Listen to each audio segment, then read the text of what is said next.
கொஞ்சம் கூட புளி சேர்க்காம பர்ஃபெக்டான கல்யாண முருங்கை சாம்பார் எப்படி செய்கிறதுன்னு பார்க்கலாமா?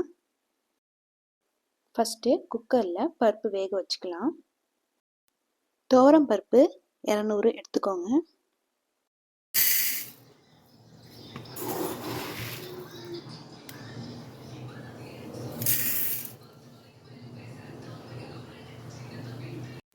பருப்பு நல்லா வாஷ் பண்ணிவிட்டு 2 டம்ளர் தண்ணி ஆட் பண்ணிக்கோங்க. 1/2 ஸ்பூன் மஞ்சத்தூள், நல்லா பழுத்த 8 தக்காளி 4ஆக வெட்டி ஆட் பண்ணிக்கோங்க. கொஞ்சம் பெருங்காயத்தூள்,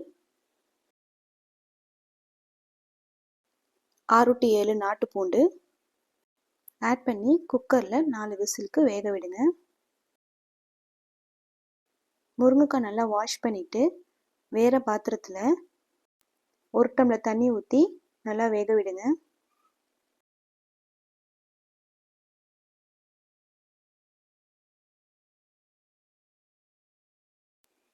முருங்கைக்காய் ஒரு 75% வெந்ததுக்கப்புறம் ஸ்டவ் ஆஃப் பண்ணி இறக்கிக்கோங்க. குக்கரில் வேக வச்ச பருப்பை நல்லா கடைஞ்சிக்கோங்க.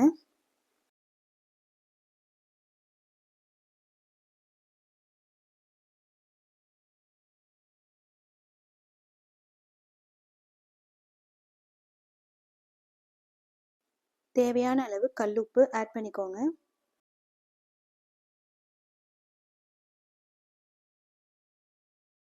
வேக வச்ச முருங்கைக்காய் தண்ணியோட பருப்பில் ஆட் பண்ணுங்க.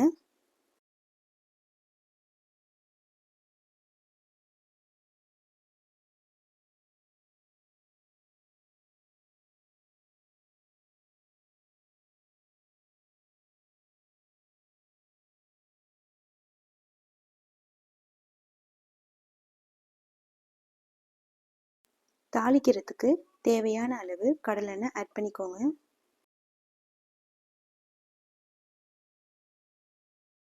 கொஞ்சம் கடுகு, கொஞ்சம் உளுந்து, கொஞ்சம் சீரகம் ஆட் பண்ணி பொரிய விடுங்க.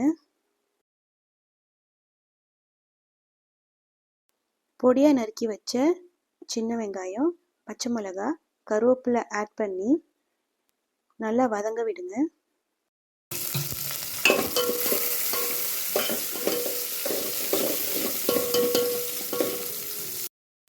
வீட்டில் அரைச்ச சாம்பார் தூள் 2 ஸ்பூன் ஆட் பண்ணிக்கோங்க.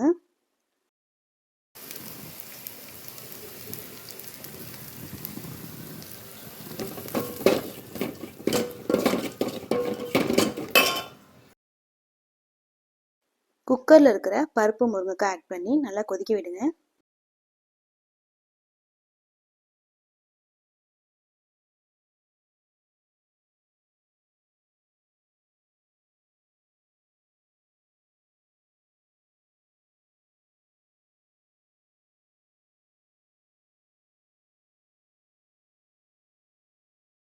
நல்லா கொதிச்சதுக்கப்புறம் கொஞ்சோண்டு வெல்லம் ஆட் பண்ணிக்கோங்க.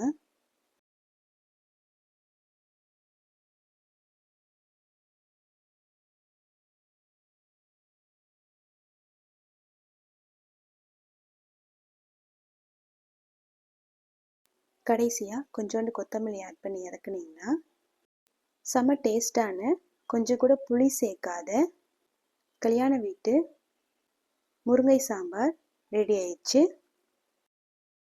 இந்த வீடியோ உங்களுக்கு பிடிச்சிருந்தா லைக் பண்ணுங்கள், ஷேர் பண்ணுங்கள், சப்ஸ்கிரைப் பண்ணுங்கள், மறக்காமல் பெல் ஐக்கான் கிளிக் பண்ணுங்கள்.